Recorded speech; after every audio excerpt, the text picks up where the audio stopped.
Mayor Neenu Sharma ji, हमारे विजेंद्र करण जी, मनोज गद्दी जी, सभी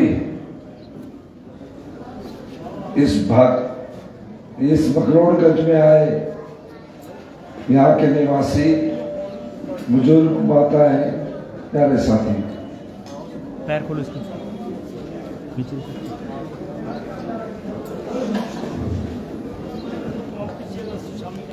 आज चुनाव की इस पूर्व संध्या पर मैं आपसे कुछ बातचीत करने के लिए आया। आपने कभी सोचा कि लोकसभा का चुनाव तो होना था, तो ये विधानसभा का चुनाव साथ क्यों हो रहा है? क्या ऐसी आड़ पड़ी कि जिसको आपने 5 साल के लिए चुनकर भेजा वो दोबारा से 3.5 साल का अगला चुनाव लड़ रहा है? कभी किसी ने ये बात सोची कि 14 महीने जो इस क्षेत्र से बिके हुए प्रत्याशी थे, सुधीर शर्मा जी, उन्हें क्या दोबारा ये चुनाव लड़ने की जरूरत पड़ी? 15 महीने की सरकार थी और 15 महीने की सरकार के बाद धर्मशाला में जो मांगा वो कांग्रेस की सरकार होने के नाते मैंने दिया।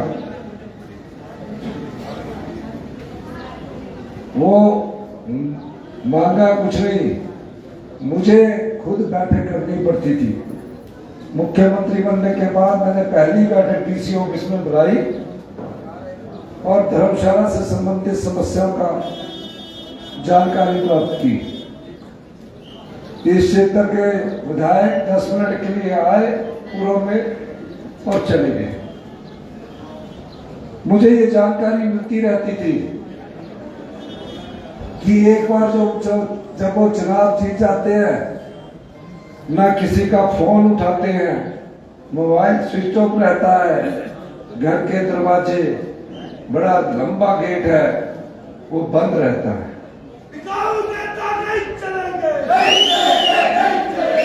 मैंने आपसे कहा कि अभी बोलते हुए मत डिस्टर्ब करना है। और क्यों ऐसा हुआ? 15 महीने में हमारी सरकार ने आम जनता से जुड़े हुए जो आम लोगों की समस्या है उसका निपटारा किया। जिस प्रदेश का आर्थिक खजाना खाली हो, जिस प्रदेश में जनता के धन को भ्रष्टाचार के द्वारा लुटाया जाता हो, उस प्रदेश में जयराम ठाकुर जी की 5 साल जो सरकार थी वो सोई रही। आपका पैसा था, हमने भ्रष्टाचार पर चोट की और देखिए 1 साल के भीतर हमारे जो खजाने में 2200 करोड़ रुपया अधिक आया। ऐसा क्या कारण था कि ये पैसा आपका और जो पूर्व मुख्यमंत्री जी वो भ्रष्टाचारियों के पास लुटाते हैं? प्रदेश की आर्थिक स्थिति को मजबूत करने के लिए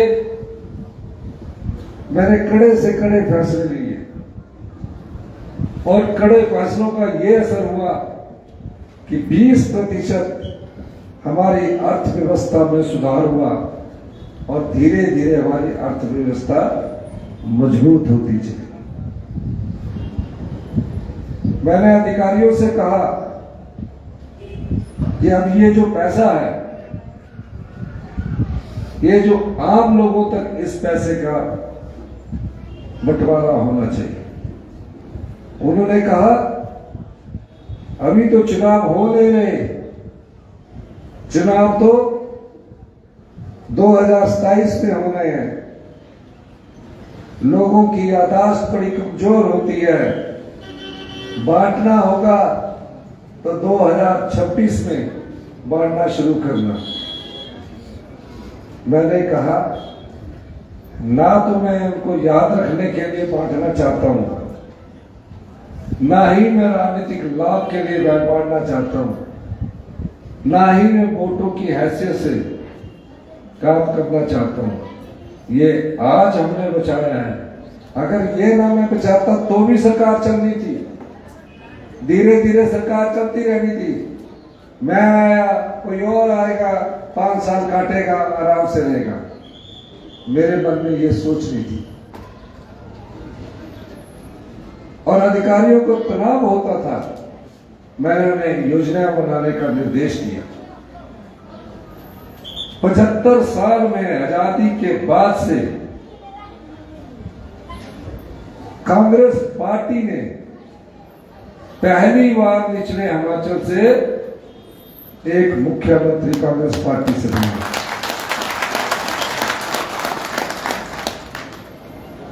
एक आम परिवार का व्यक्ति जिसके परिवार से कोई राजनीति में नहीं था, 40 साल कांग्रेस पार्टी के विभिन्न पदों पर रहकर मैं मुख्यमंत्री की कुर्सी पर पहुंचा।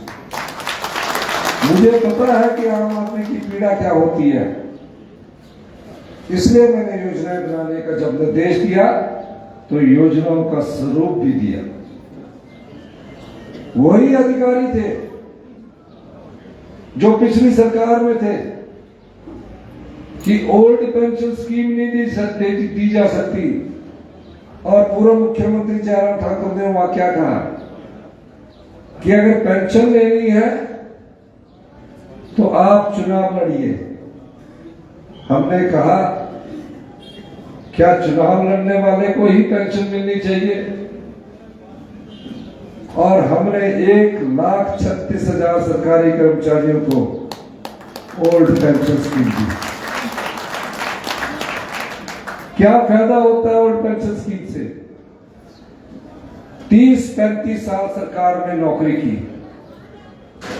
नौकरी करने के बाद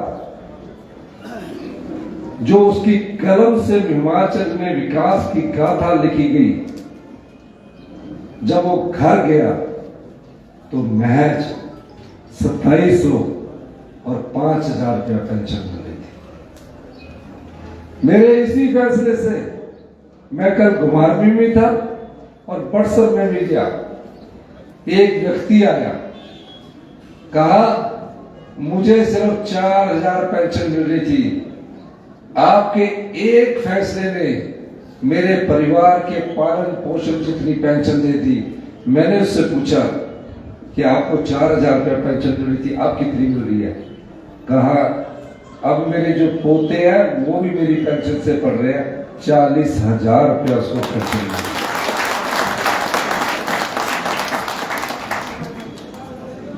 पेंशन से जो सामाजिक सुरक्षा मजबूत होगी उनकी, लेकिन एक बुजुर्ग आदमी की स्वाभिमान की भी बात है कि वो किसी पर निर्भर होकर काम ना करे। फिर उस 2200 करोड़ में से हमने कई योजनाएं लाई, जिसमें 18 साल से अधिक उम्र की बेटी ताउम्र तक उसको 1,500 रुपया हम हर महीना देने जा रहे हैं। इस योजना की शुरुआत हो गई। 2,37,000 वुमेन्स को, महिलाओं को पेंशन मिलना शुरू हो गया। लेकिन भारतीय जनता पार्टी के जयराम ठाकुर और विधायक चुनाव योग थे। चुनाव योग वालों से कहते हैं फॉर्म मत भरिए, और चुनाव योग का जो फैसला है ये भी बड़ा विचित्र है। स्कीम शुरुआत हो चुकी है, लोगों को पेंशन मिलनी शुरू होगी। चुनाव योग ने हमारी इस योजना पर रोक लगा दी, कहा फॉर्म भी नहीं भरने। बाद में जब हमने चुनाव योग वालों के पास वकालत की तो कहा आप फॉर्म भर सकते हैं, पैसे नहीं दे सकते। तो जितनी भी महिलाएं 18 साल से ऊपर की, वो अपना फॉर्म भरिए। हर महीने हम 1500 रुपया देंगे और साल का हम 18,000 रुपया देंगे। इसके लिए बजट में हमने 800 करोड़ रुपए का प्रावधान कर रखा है। कोई भी योजना तब तक सफल नहीं हो सकती जब तक कि इसके लिए बजट का प्रावधान ना किया हो। हमने प्रावधान किया। यही नहीं, अनाथ बच्चे थे, कोई बच्चा अपनी माता को खो दे, अपने पिता को खो दे, उन बच्चों की पीड़ा, दुख बांटने वाला रिश्तेदार होते हैं, लेकिन उनके मन की भावनाओं को हमारी सरकार ने पढ़ा। मैं मुख्यमंत्री बनने के बाद अनाथ आश्रम गया, मैंने बेटियों को देखा, उनके रहने की जगह को देखा, और हमने हिंदुस्तान की पहली ऐसी योजना लाई जहां बेटियों की पढ़ाई का खर्च जिस प्रकार हम अपने परिवार की बेटी बेटे पर खर्च करती है, उन बच्चों को उसी प्रकार की सुविधा हिमाचल प्रदेश सरकार देने जा रही है। और हम बच्चों को पॉकेट मनी देते हैं। हमने उनके लिए 4,000 रुपए की पॉकेट मनी भी निर्धारित की है। हर महीने में 4,000 रुपए पॉकेट मनी मिल रही है। जब योजना धरातल पर आ जाए, आज खुशी इस बात की है कि इस योजना से 4,000 हिमाचल के बच्चे डॉक्टरी की पढ़ाई कर रहे हैं, पीएचडी कर रहे हैं और हमारी इस योजना का नाम उठा रहे हैं। विधवाएं माताएं हैं, विधवा बहनें हैं, अचानक मृत्यु हो जाए, परिवार पर कहर कहा जाता है, कमाने वाला चला गया। हमने इसी बजट से, जो दूसरा बजट है, उन बच्चों की 27 साल तक की उम्र, क्योंकि पढ़ाई में पीएचडी तक 27 साल की उम्र होती है, 27 साल की उम्र तक उनकी भी पूरी शिक्षा का खर्च और हॉस्टल का खर्च हिमाचल प्रदेश की सरकार है। मनरेगा में काम करने वाले मजदूर है, गांव के लोग हैं, उनकी दिहाड़ी को हमने 60 रुपए बढ़ाकर 300 रुपए कर दिए। सरकारी कर्मचारियों को टीए की 4% की किस्तें दी। पुलिस कर्मियों को 210 रुपए डाइट बनी थी, मैंने 5 गुना बढ़ाकर 1,000 रुपए कर दी। अधिकारी परेशानी महसूस कर रहे थे। पहले क्या होता था, चुनावों से पहले जितनी भी यूएलबी, अर्बन लोकल बॉडीज है, पंचायत प्रधान है, नगर पंचायत है, इनके पैसे चुनाव से 1 साल पहले बढ़ते थे। मैंने उनका विसार, उनका नंबरदार ज्यादा सबकी बढ़ाकर उनका हमने इनको उनके जो हक है वो हक दिया। पटवारी के पास इंतकाल करवाने के लिए, तकसीम करवाने के लिए जूते गिर जाते थे। हमने नियमों में परिवर्तन किया, कानून बदल दिया और 3 महीने में परिणाम देखिए। 10-10 साल से इंतकाल नहीं हुए थे, 3 महीने में 1 लाख इंतकाल, 1 लाख। यही नहीं, धर्मशाला स्मार्ट सिटी की बात करूं, ये सारे काम आपके रुके हुए थे। ये मेरा प्रयास हुआ पर्सनल व्यक्तिगत तौर से कि धर्मशाला को स्मार्ट सिटी का पैसा बनाया जाए। केंद्र सरकार से पैसा नहीं आया, जितना पैसा आना था वो नालियों में लगा दिया। मैंने हिमाचल सरकार के बजट से धर्मशाला के विकास के लिए योजनाएं लाई, उन पर काम चल रहा है। धर्मशाला में सेंट्रल यूनिवर्सिटी का 30 करोड़ रुपया मांग रहे थे, बड़ी बात कर रहे हैं, जबकि देना 15 करोड़ रुपया था। अब रीअसेसमेंट के बाद 15 करोड़ रुपया हमें मिलने जा रहा है। हम वो 15 करोड़ रुपया सेंट्रल यूनिवर्सिटी का जो फॉरेस्ट का है उसको जमा करा देंगे। लूट थी, लूट, कोई देखता ही नहीं था। असेसमेंट कर दी जाती थी, 30 करोड़ बना दिया गया जी। हमने पकड़ा, इस लूट को हमने पकड़ा। तभी 2200 करोड़ रुपया आया। शराब के ठेकों की नीलामी हो जाती थी, 160 करोड़ रुपया आता था, हमने नीलामी की, 600 करोड़ रुपया आया। ये सब पैसा आता है। ग्रामीण अर्थव्यवस्था कैसे मजबूत हो, गांव के लोगों के हाथ में पैसा कैसे आए। हिमाचल प्रदेश पहली सरकार बनी जहां न्यूनतम दूध का मूल्य निर्धारित कर दिया गया। 45 रुपए किलो के हिसाब से गाय का दूध सरकार खरीदेगी, 55 रुपए के हिसाब से भैंस का दूध सरकार खरीदेगी। गाय और भैंस के गोबर से जो खेती होगी, उसमें जो गेहूं पैदा होगा, मक्की पैदा होगी, 40 रुपए किलो सरकार गेहूं खरीदेगी और 30 रुपए किलो मक्की सरकार खरीदेगी। ये धीरे धीरे ये योजनाएं जो है, ये अधिकारियों के गले में नहीं जा रही थी। उन्हें समझ आ गया योजना लागू करने में दिक्कत होती है, जब लागू हो जाती है उसमें बढ़ोतरी करना आपके हाथ में होगा। कोई विधवा बहन जिसकी आय 2.5 लाख से कम है, गरीब है, उसको 3 लाख रुपया मकान बनाने के लिए हमारी सरकार देगी। सफाई कर्मचारी है, वाल्मीकि समाज से आते हैं, हमने पाया कि उनके जीवन में भी बड़े छोटे छोटे जगहों में रहकर वो अपना गुजारा करते हैं। हमने वाल्मीकि आवास योजना की शुरुआत की कि वाल्मीकि समुदाय के जो बेचारे कर्मचारी हैं उनको 3 लाख रुपया हम घर बनाने के लिए देंगे। 3 लाख, क्योंकि लोग तो शहर को सुंदर कर रखते हैं लेकिन उनके रहने के तरीके को हम ठीक नहीं करते।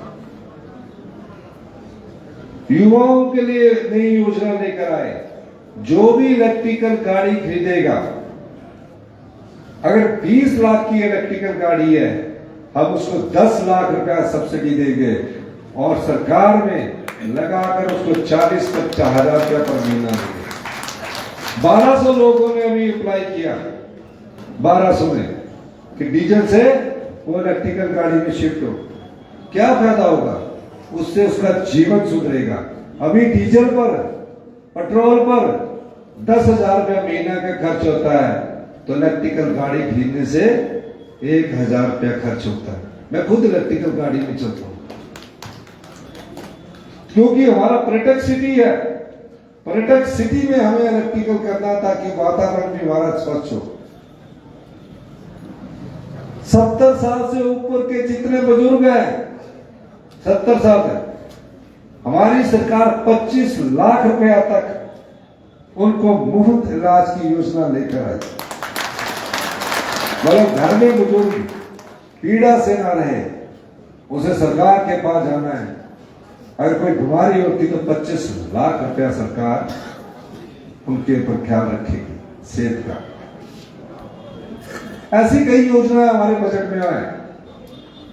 आजकल नेट का जमाना है, नेट पे पढ़कर देख लीजिए। पर हम धर्मशाला के इतिहास में और हिमाचल के आजादी के बाद के इतिहास में बड़ा दुख होता है जब लोकतंत्र की हत्या करने की कोशिश की जाती है। जनता के वोट से सत्ता की कुर्सी जब नहीं मिलती है तो भारतीय जनता पार्टी ने नोट के दम से सत्ता की कुर्सी को हथियाने की कोशिश की। ये तो भगवान का शुक्र है कि भगवान हमारे साथ थे, वरना ये लोग पैसे के दम से सत्ता की कुर्सी हथियाने में सफल हो जाते। धर्मशाला को भी एक इस क्षेत्र से बिके हुए प्रत्याशी जो भारतीय जनता पार्टी के कमल के निशान पर चुनाव लड़ रहे, वो भी राजनीतिक मंडी में बिके। उन्होंने आपका वोट लेकर आपके वोट को खरीदा,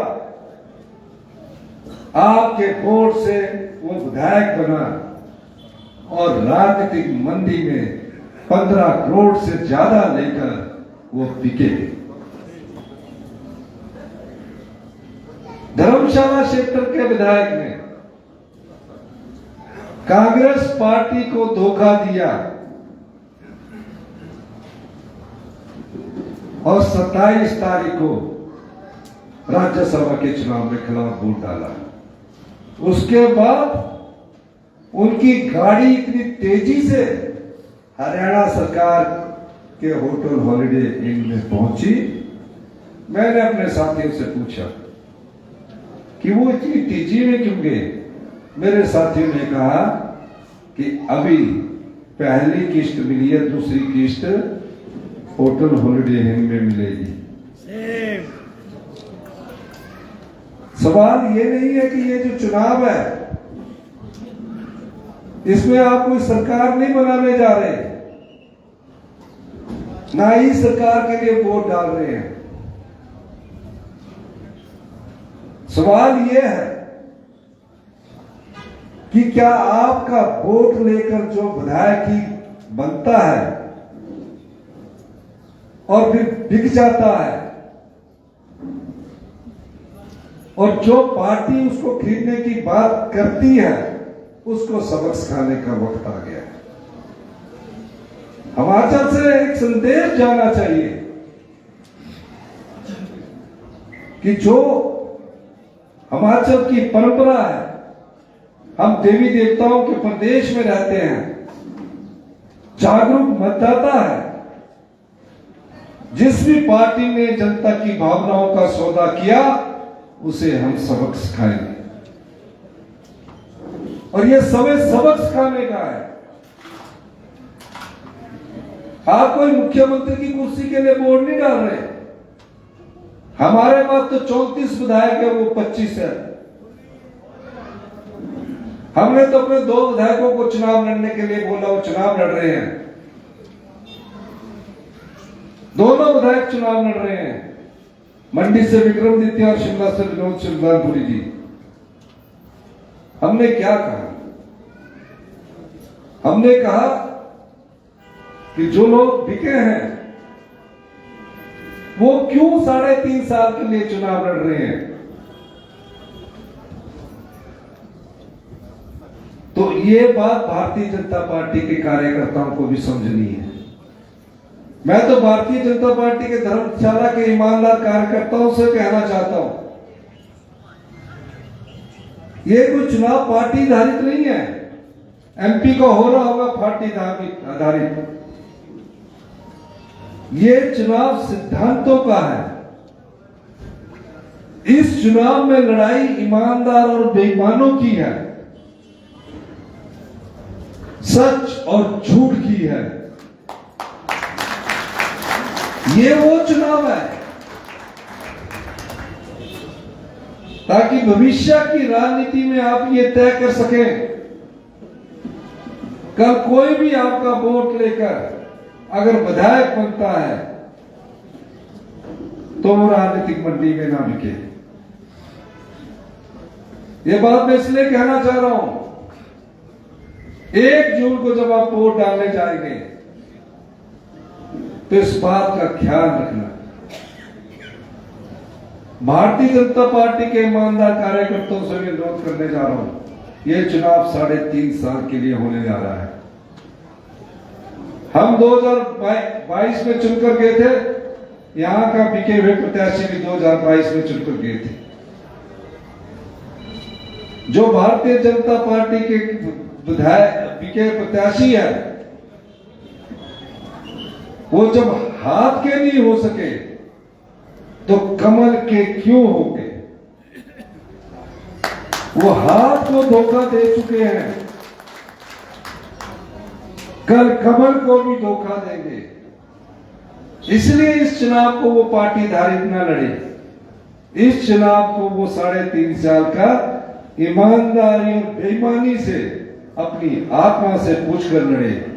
जब पार्टी ने टिकट देने से पहले धर्मशाला के नेताओं को धर्मशाला के कार्यकर्ताओं को ही नहीं पूछा, क्योंकि ये सौदे का दिया हुआ कमल है और जो खरीदा हुआ कमल होता है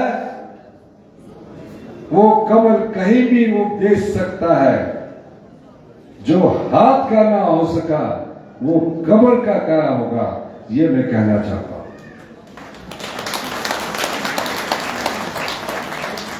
ये सच्चाई है। हजारों साल की गुलामी के बाद आजाद भारत में सबसे बड़ा अधिकार कोई आपको मिला, वो वोट का अधिकार है। ये वोट की ताकत है कि विधायक, मुख्यमंत्री स्टेज पर आते हैं, आपसे वोट मांगते हैं। जिस दिन आपके वोट की अहमियत खत्म हो जाएगी, कोई आपके पास नहीं आएगा। अपने वोट को बचाने के लिए भी ये चुनाव लड़ा जा रहा है, ताकि भविष्य में कोई भी हो इस प्रकार की हिम्मत ना कर सके कि धन बल से वो सत्ता हथियाना चाहता है, जनबल को मात देकर वो सत्ता हथियाना चाहता है। इसलिए आप लोग 1 जून को जब वोट डालने जाएंगे तो ऐसे विधायक को, बिके विधायक को सबक सिखाने का वक्त आ गया। तो आप क्या सबक सिखाओगे? हाथ खड़ा करके उधर सारे करिए हाथ। यही मैं कहना चाहता हूं, जनता की ताकत ही असली ताकत होती है। लोकतंत्र किसे कहते हैं? जो धनबल से नहीं बिकता। और जब जनता खड़ी होती है तो बड़े से बड़े धनबल को उछाड़ देती है। याद रखिए, आज हम मुख्यमंत्री हैं, भविष्य में और होंगे, लेकिन अगर जनता अपने वोट को बचाना चाहती है तो 1 जून को जिन लोगों ने 6 विधायक खरीदे उनकी जमानत जब्त होनी चाहिए आपके रिश्वत पर। और यही भाजपा बीजेपी के ईमानदार कार्यकर्ताओं और नेताओं से मेरा अनुरोध है। 3.5 साल के लिए चुनाव होने जा रहा है। ये मत सोचिए, क्योंकि उनकी अपनी हैसियत नहीं है, इसलिए उन्होंने आपके कमल को खरीदा है। इसलिए उन्हें वक्त आ गया है कि जिन्होंने एक राज्यसभा की सीट चुराई, चारों लोकसभा में उस पार्टी को भी सबक सिखाना है। अगला चुनाव होगा, कमल और हाथ के मुकाबले का होगा। इन 6 सीटों पर तो हाथ जीत कर गया है।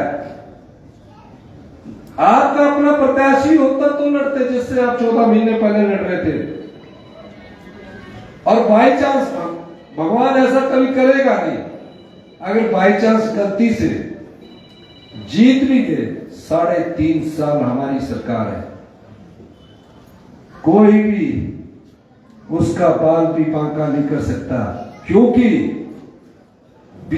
बीजेपी ने 1 महीना बाहर रहकर ईमानदारी को खरीदने की कोशिश की। जो 34 विधायक थे, 1 भी नहीं हिला, क्योंकि वो ईमान नहीं बेचा। यहाँ के विधायक ने पैसों के लिए अपना ईमान बेच दिया। इसलिए 1 तारीख को आप सब लोग देवेंद्र जग्गी जी के पक्ष में वोट डालेंगे और इनको सबक सिखाएंगे। हाथ खड़ा करके बताइए। और हमारे यहां से जो हमारे प्रत्याशी है, अनंत शर्मा जी, जो लोकसभा सदस्य के प्रत्याशी है, मैं चाहूंगा, उनके राष्ट्रीय स्तर के नेता है, अगर वो जीत करके यहां से जाते हैं, मैं दावा कर सकता हूं कि कांगड़ा के लिए बहुत बड़ा योगदान और कांगड़ा के लिए बहुत बड़ा आपका सहयोग उनके लिए होगा, कांगड़ा का विकास उनका ध्येय होगा। जब वो राज्यसभा में थे, फैशन टेक्नोलॉजी का इंस्टीट्यूशन लाए, टी बोर्ड का रीजनल ऑफिस लाए, कंदरोड़ी का आपका 150 करोड़ रुपए का वो संस्थान लाए, ये सब चीजें लाए, पासपोर्ट कार्यालय लाए। अंत में ये जो 1 जून का चुनाव है, ये उनको सबक सिखाने के लिए जो आपके वोट को खींचने की कोशिश जो पार्टी करती है। लोकतंत्र की ताकत जनबल है और धनबल नहीं है। धन से आपने कई कुर्सियां छीनी, महाराष्ट्र गया, गोवा गया, मध्य प्रदेश गया, लेकिन हिमाचल में जब जयराम ठाकुर जी ने भगवान को चुनौती दी कि इस सरकार को भगवान भी नहीं बचा सकता, उसी भगवान ने हमारी सरकार को भी बचाया। और जो 3 आजाद उम्मीदवार जो जीत कर आए हैं, विधानसभा के गेट के पास धरना देके बोल रहे हैं हमारा इस्तीफा स्वीकार करो, सुप्रीम कोर्ट हाई कोर्ट में गए हमारा इस्तीफा स्वीकार करो। भाई 5 साल के लिए चुनकर आए, आप ये कहिए कि हम आपका इस्तीफा स्वीकार करते हैं, हम अगला 3.5 साल का चुनाव नहीं लड़ेंगे। वो नहीं कह रहे, क्यों नहीं कह रहे? वो भी बिके हुए हैं, तब दोबारा चुनाव लड़ेंगे। यही लोकतंत्र को अगर हमें सही दिशा में लाना है तो जनबल जीतेगा, धनबल हारेगा। क्या है? जोर से बोलना हाथ रखिए, जनबल जीतेगा। मैं बोलूंगा जनबल, आपने बोला जीतेगा। जनबल जीतेगा, दोनों हाथ खड़े करके, जनबल जीतेगा, धनबल हारेगा, जनबल जीतेगा, धनबल हारेगा। यही कहना चाहता हूं। और ये लड़ाई जनता जीतेगी, और जब जनता जीतती है तो धन हारता है। धन्यवाद। जय हिंद, जय भारत।